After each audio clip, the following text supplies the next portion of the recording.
Let me start off by making some preliminary comments, and then I'll be followed by Judge Hidalgo, and Judge Hidalgo will be followed by Chief Fenner, and then Chief Pena, and then there may be a few others who may be offering some comments. I certainly want to acknowledge Congressman Al Green from the 9th Congressional District, who's standing with us. You know, last night was tragic on many different levels, and this is a very, very active investigation, and we'll probably be at it for quite some time to determine what exactly happened. Let me just cover a few things first. Based on our latest information, 8 people are reported dead from the event last night. In terms of their ages, one is 14, one is 16, 2 are 21 years of age, 2 are 23, 1 is 27, and 1 remains unknown at this time. So a total of 8 that are reported dead.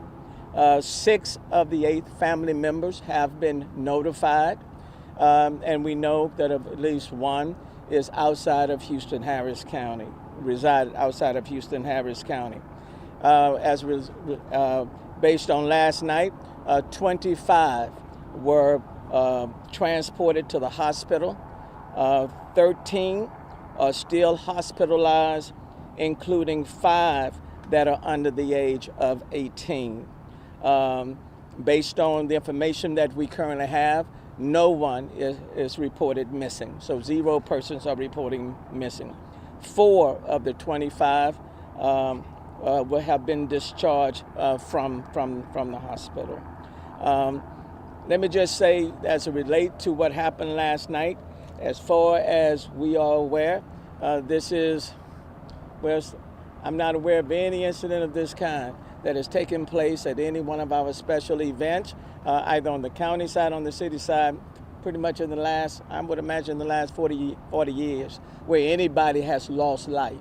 Now, we've had events where there may have been a crowd rush, or somebody had to be ejected, or maybe somebody has been injured, but nothing of this magnitude that any of us can recall, and certainly that I can recall, that is taking place in this city. This incident is being thoroughly investigated and reviewed thoroughly. It is important for us to ascertain from last night what took place, what happened, where missteps may have occurred, and in so doing, there have been conversations with, for example, representatives of Live Nation. We'll continue to talk to Travis Scott's people.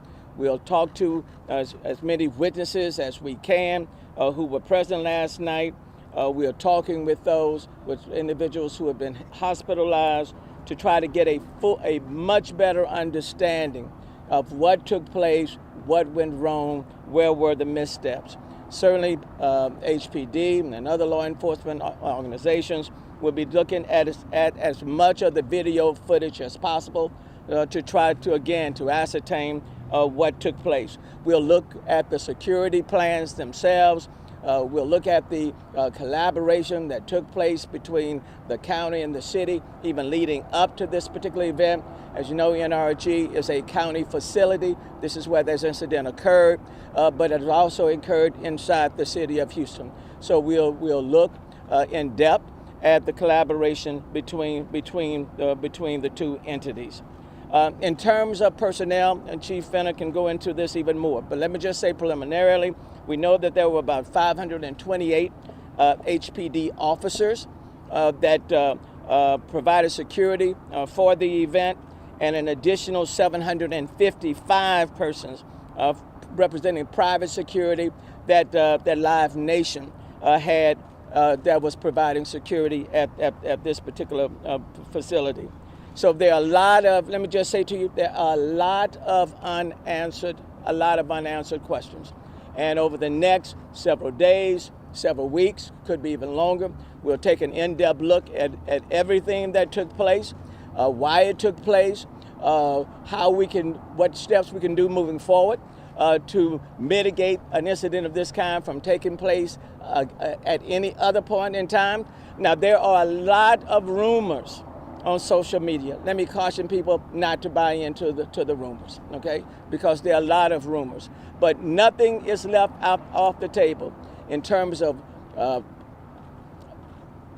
persons who were there, people who may have fainted, or people who may, for whatever reasons, were transported to the hospital. There's a lot of conversation about people who crowd surge, all of those incidents, or whether or not anything else was involved. All of those things are being looked at, but it is way too preliminary now to draw any conclusions. But we're not taking anything off the table. This remains and will be a very active investigation. So